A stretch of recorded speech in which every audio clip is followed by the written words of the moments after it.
예, 장기표 시사논평입니다. 이 며칠 후, 즉 4월 11일 날 문재인 대통령이 미국을 방문해서 트럼프 대통령과 한미 정상회담을 갖는다고 합니다. 물론 이 정상회담은 지난번 이 하노이에서 결렬된 이 북미 정상회담, 즉 북한 핵 문제 해결을 위한 북미 정상회담이 다시 열려서 이 북한 핵 문제가 해결될 수 있도록 하는데 우리 문재인 대통령이 어떤 역할을 하고자 하는 뜻에서 방문합니다. 그런데 문재인 대통령의 이 말하자면 트럼프 대통령과의 정상회담과 관련해서 우리나라의 북한 문제 전문가들이라든지 또는 언론에서 이런 주문들을 많이 합니다. 우선 이 중재자로서의 역할을 잘해야 된다. 근데 그 역할이 뭐냐? 미국이 말하자면 너무 북한에 대해서 강경한 자세를 취하고 있으니까 이것이 좀 유연해지도록 해야 된다. 그럼 미국의 강경한 자세라는 건 뭐냐? 이 포괄적 해결입니다. 즉 북한이 핵무기를 완전히 폐기하도록 요구하고 그래야 제재를 해제한다. 만약에 북한이 핵무기를 완전히 말하자면 폐기하지 않는 한 제재 완화는 없다. 하는 이걸 이제 강경한 자세라는 겁니다. 이거를 좀 완화시키는 것이 마치 문재인 대통령의 방미 목적인 것처럼 또 미국에 가서 해야 될 역할인 것처럼 이렇게 지금 쫙 하고 있습니다. 문재인 대통령의 생각도 물론 이러합니다. 국민 여러분, 이러한 자세는 대단히 잘못되었는데 저는 이 두 가지 면에서 잘못되었습니다. 우선은 문재인 대통령이요, 우리가 지금 이 북한 핵 문제 당사자라야 되지 무슨 중재자 이런 자세가 우선 잘못됐습니다. 당사자라야 됩니다. 뭐 미국이 북한의 핵무기 보유를 용인하면 우리가 용인할 겁니까? 또 우리 입장이 있어야 된단 말이에요. 우리 입장이 뭐냐 하는 거는 제가 좀 이따 말씀드릴 텐데, 이 문재인 정권이나 또는 요즘 이 남북관계 전문가라는 사람들 하는 말 들어보면 북한이 핵무기를 보유할 수 있도록 하는 것이 굉장히 중요한 목표가 되어 있어요. 아주 잘못된 겁니다. 왜 제가 이렇게 보느냐 하면 이거를 우리가 대시하게 봐야 됩니다. 재작년 2017년 5월 10일 날부터 문재인 대통령이 집권을 했는데 그로부터요 연말까지 남북 간의 대화와 교류가 일체 이루어지지 않았습니다. 북한에서 전혀 남한하고 대화할 생각을 하지 않았습니다. 오히려 미사일을 한 번은 3발도 시험 발사하고 심지어는 동해안을 향해서 7발 발사한 때도 있고 계속 이 남북 간의 긴장이 격화되어 있습니다. 그리고 또 11월 하순경에는 핵무력 완성했다고 또 대대적으로 또 선전하고요.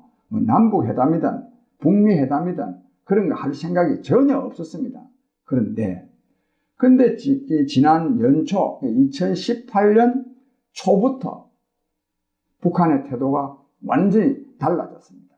즉 평창 동계올림픽을 계기로 해가지고 남북 간 올림픽에 북한도 선수를 파견할 수 있다 하는 이런 데로 썩 접근을 해가지고 남북 간에 대화도 하고 정상회담도 하자 이래 된 겁니다. 또 또 우리 정혜용 실장을 통해서 또 이 트럼프 대통령에게 북한이 미국과 정상회담을 하기를 바란다는 뜻을 전하게 해가지고 또 트럼프 대통령이 그 자리에서 좋다, 그럼 북미 정상회담을 하자 이렇게 해가지고 지금 남북 정상회담을 3부인하고 또 북미 정상회담을 2부인하고 이렇게 조금 북한이 전과는 전혀 다른 태도로 나왔습니다. 왜 이렇게 즉 2017년 연말까지만 하더라도 말하자면 북한이 핵무기를 포기할 의사는 추호도 없다고 말하면 큰 소리를 쳐놓고 핵무기 폐기가 의제가 되는 그런 회담은 일체 응하지 않겠다고 말해놔 놓고 2018년 연초부터 북한 스스로가 핵무기를 포기할 의사가 마치 있는 것처럼 그걸 시사하면서 남북정상회담도 하고 북미정상회담도 하는 이런 방향으로 나왔겠느냐 이겁니다. 그 이유가 뭐냐 이겁니다. 이게 굉장히 중요합니다. 이래서 북한은 핵무기는요, 그 북한이 핵무기를 만들기 위해서 얼마나 이 북한이 경제적인 어려움을 겪었습니다. 거기다가 또 핵무기를 보유한 국가가 스스로 핵무기를 포기할 듯한 그런 말하자면 이 언행을 하는 이유는 전혀 없습니다. 핵무기를 갖는 것이 얼마나 중요한데요. 그런데 왜 그랬겠느냐 이겁니다. 이는 다음 두 가지 이유 때문입니다. 하나는 미국의 트럼프 대통령이 북한 핵시설을 말하자면 이 무력으로 폭격할 가능성이 상당히 있었거든요. 그래서 그 작년 2017년 말경에는 굉장히 2018년 3월 안에 말하자면 미국의 트럼프 대통령이 북한 핵시설을 폭격할 것이다 라는 말이 굉장히 많이 떠돌았고, 그것이 또 나중에요 말하자면 증거에 의해서 자료에 의해서 확인된 바도 있습니다. 그래서 잘못하면 한 방 얻어맞을까 싶어서 김정은 위원장이 아이고 이러다가 잘못하면 한 방 얻어맞겠다 이래가지고 이게 말하자면 남북정상회담 북미정상회담을 통해서 핵 문제를 해결할 수 있는 것처럼 이래 나온 겁니다. 다른 하나의 이유는 유엔 안전보장이사회의 대북 제재입니다. 이것 때문에 도저히 이 대북 제재 때문에 버틸 수가 없으니까, 그래서 이게 앞서 말씀드린 대로 남북정상회담, 북미정상회담에 응하면서 말하자면 북한 핵무기를 포기할 의사가 있는 것처럼 이렇게 시사한 겁니다. 이 두 가지 때문입니다. 그렇다면 결국 북한으로 하여금 핵무기를 폐기케 하려고 그러면 군사적인 압박이거나 다른 하나는 경제 제재를 강화하는 것입니다. 이게 확인된 거 아닙니까? 그런데요, 이 문재인 정권은 계속해서 말하자면 미국으로 하여금 대북 경제 제재를 좀 계속 완화하도록 설득하겠다 하는 것, 이것은 북한이 계속 핵무기를 보유해도 된다, 보유하도록 돕기 위해서 하는 일 아닙니까 이게? 국민 여러분, 우리 남한 입장에서요 북한의 핵무기 보유를 용납해도 되겠습니까? 용납해서 안 되죠.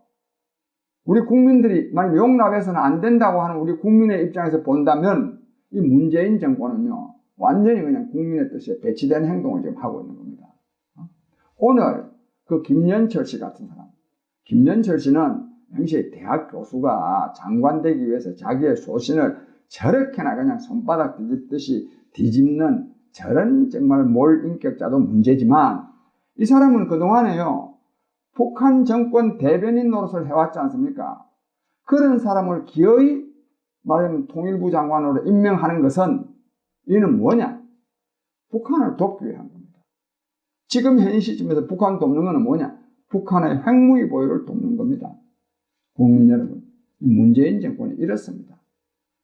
또 문재인 정권이 이럴 뿐만 아니라 이 언론들도 대체로 다 이런 기조하에 있습니다. 이래서는 안 됩니다. 우리 국민 여러분이 북한으로 하여금 핵무기를 포기케 하려면 우리 남한 정부가 또 우리 남한이 어떤 태도를 견지해야 되는지를 우리가 제대로 알고 이것을 실천을 해야, 그래야 북한으로 하여금 핵무기를 포기하도록 만들 수 있다 하는 이런 점을 제가 거듭 말씀드리면서 제 말씀을 마칩니다. 감사합니다.